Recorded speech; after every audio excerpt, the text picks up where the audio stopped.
it's me, Sarah, and this is my twin brother, Josh. Today I'm Hello. talking to Josh about creativity and growing up and how he reacted to being oppressed in high school. So Josh... Being oppressed? Oppressed. See, he didn't know I was going to ask him these questions, so it's like kind of a surprise. Surprise! So, tell me, did you like high school? Sure. And did you like the school part of high school? It was something to do. It filled your days? It did. Did you feel like, you know that song Subdivisions by the amazing Canadian band Yes. Rush? Be cruel or be cast out. Yeah, Yes. no, it's Be Cool or Be Cast Out. Oh, yes. 6-1. Apples and oranges. Did you feel like that was appropriate? Absolutely. Yeah, so tell me about that. The conformist culture of high school. Well, there was definitely a need to feel belong to a certain group or a certain sect or a certain population. Yes.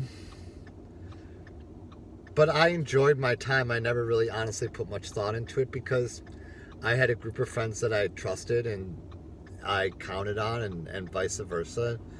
You know, I wish I studied more. Do you? Why? Would your life have been better? I think I feel like sometimes my options are limited because of my lack of education. And that may be just for me. But aren't you doing exactly what you want to be doing? You're a chef. What? I mean, sorry, what else would you... You know what? Yeah. Yeah, I am. I don't know. I just think that maybe sometimes that ignorance is indeed bliss. Well, so you should be pretty blissful. Anyway, how early on did you know you wanted to be a chef? I was 15. And what made you think you wanted to be a chef? Because I was more 18, but I started cooking when I was 15. And why did you start cooking? Because I needed to get a motherfucking job. I see. Was I supposed to swear? It doesn't matter if you swear. So where did you work? Eric's Deli. And what did you learn there? Well, I cut myself a lot and burned myself a ton. Mm-hmm. And that's why you loved it? Well, one of the reasons, yes. What were the other reasons? Free food. Okay. As much food as I wanted to eat. So, wanting to be a cook was about free food? Yeah, and being and having control over my destiny. Okay. Like it was something that I can control. Making something from beginning to end, having money in my pocket, being talented enough where I was like at 15 and 16 telling adults what to do because I was the expediter. Right. Yeah, that's the good stuff. Yeah, right on. So, while making sandwiches. Right. While making turkey Louises. Sure. I remember those. Those are yummy. So the question then is, when did you decide to make it a lifelong career? When I was 18. And what happened at 18? I went to college and dropped out. Okay. And? Well, I missed it. I missed cooking. Oh, okay. And I enjoyed my time in the kitchen. Mm-hmm. So I just thought, what a good thing to, Yeah. I enjoyed doing that, so. And so now that you're 50, we're both 50 because we're twins, how do you feel about that choice that you made? Well, nothing gets easier as you get older. Your body breaks down. Mm-hmm. I've already had a reconstructive surgery in my right arm. Right. I still feel good about the choice because I'm going home tonight and making a dinner with Chinese sausage, shrimp, and pasta, and it's going to be delicious. Right. So, how much would you say creativity is involved in? Like how? All the time. And every time. And for your cooking, but other things in your life? Really? What's that? Really?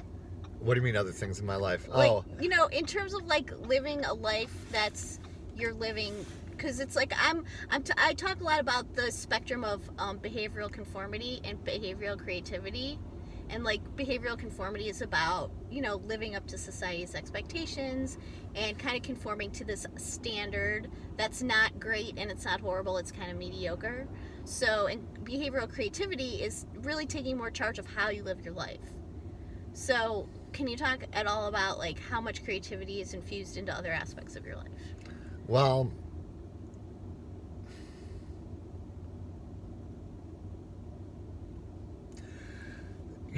I guess, because like right now I've lost my job, so, I have to be creative in how I earn a living. Yeah.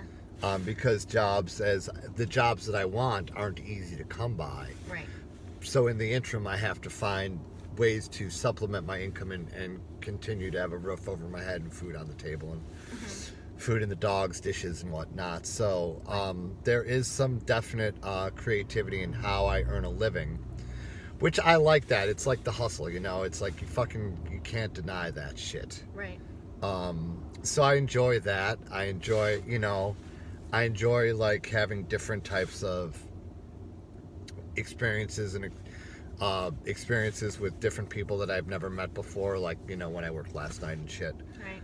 But in terms of creativity, it's like, I don't view what I do as, I view what I do as creative, but I don't consider myself an artist. I consider myself a craftsman.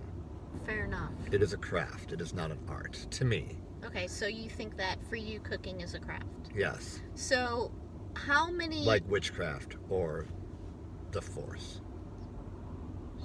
Sure. So the question I have then is, you've created a lot of menus, right? Tons, millions. And is that because you're good at your craft? Yes. Because I understand how food works. Mm-hmm. Because I understand how flavors pair well with each other, and how different things work together. Right. So do you feel like when you create a menu, you're creating it for kind of like mainstream society? Yeah, always. And so how does that work? Well, as a teacher and as somebody who's written thousands of menus and, had successes, but as many failures as successes, knowing that, when you cook, if I'm cooking just for me, the world is going to be really boring. Yeah. Not boring, but like, you're going to get spicy food. You're going to get a lot of barbecue. You're going to get, you know what I mean? Meat. I get it. You're going to get a lot of meat. I love meat. I do too. But most people don't want that all the time. Right. Sure. And so you cook for the mass and not the one. And that's what I try and instill in my students. Is that, salt and pepper is good, and you should season everything, but don't kill it. Spice is good, but spice is added for flavor. Just because I like spicy, you like spicy, doesn't mean that moron walking down the street likes spicy. But if it's adding something to the dish, go for it, but don't kill people. Don't kill people with spice. Right, or don't kill people with sweet, or don't kill people with fat, don't kill people with everything in moderation. Right. I get it. So, even there is such a thing, I learned this the hard way, as too much cheese. Can I ask about that lesson? How you learned that the hard way? Yeah, I was teaching, it was one of my first teaching jobs, and it was potato day. And, one of the things they had, potato competencies that they had to do, and I had to taste everything. I had a class of 30 people. So you had to taste 30 potato dishes? No, 90 potato dishes. Oh my God. And one of the potato dishes was au gratin. Yeah. And I said, and they're like, oh, we love cheese. I'm like, I love cheese too. Throw as much cheese on as there you want.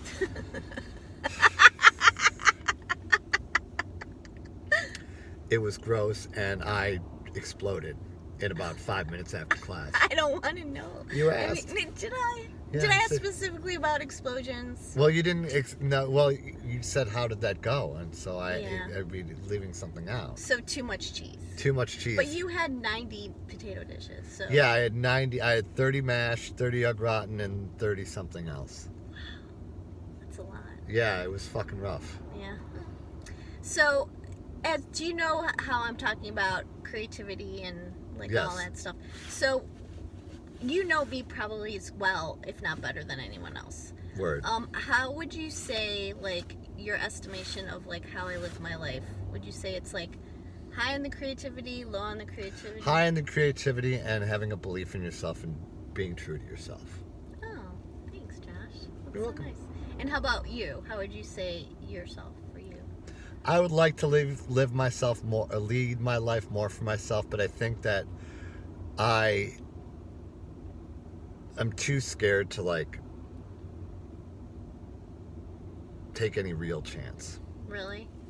And whether that's true or not, it doesn't matter. That's just how I feel. Right. Okay. So You know, I don't. I like to think, or I like to, or if I'm like outside of my life looking in, I think that I lead a fairly conservative, in terms of the decisions that I make for myself, life. Mhm.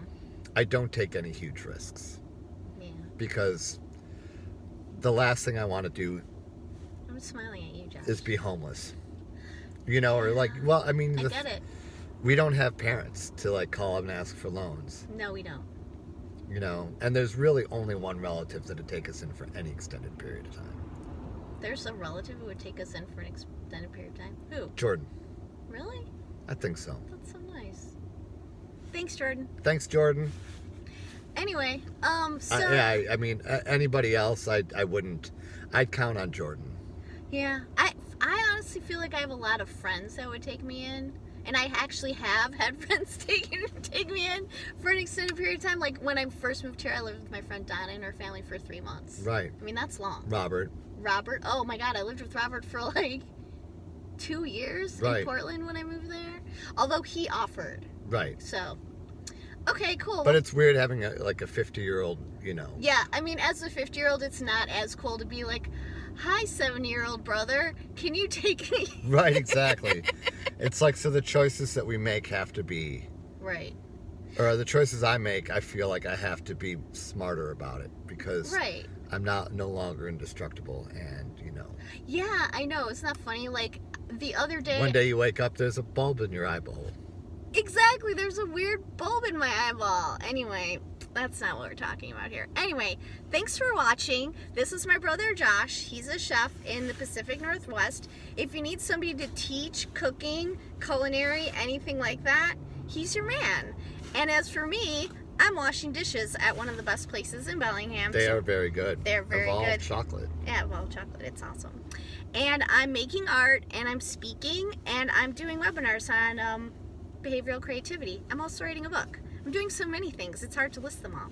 Anyway, thanks for watching, and I'll see you again soon. Peace.